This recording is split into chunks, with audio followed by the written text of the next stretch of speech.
There's a well-known proverb that says, "The road to hell is paved with good intentions." This proves to be true when it comes to recovery. Just like New Year's resolutions, it's one thing to articulate what you hope to achieve, but to actually put a plan into action requires overcoming the obstacles that get in your way. Many couples abandon their plan in early recovery, and there's a variety of reasons which I'd like to go over with you now. First, they may have a lack of consistency. Let's say you forget, you skip a day, and before you know it, the plan is gathering dust.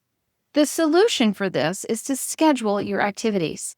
Put them on your calendar. Set reminders. Make them as normal as brushing your teeth. Another reason?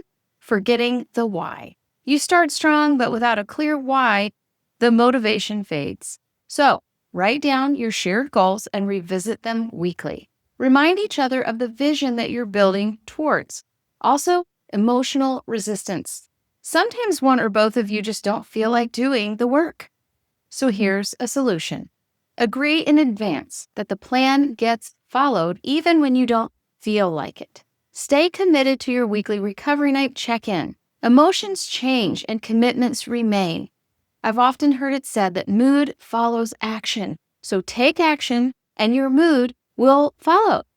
Another issue that some face early in recovery is not seeing the quick results that they'd like. Maybe you think, well, we've been doing this for weeks, and why isn't everything better yet?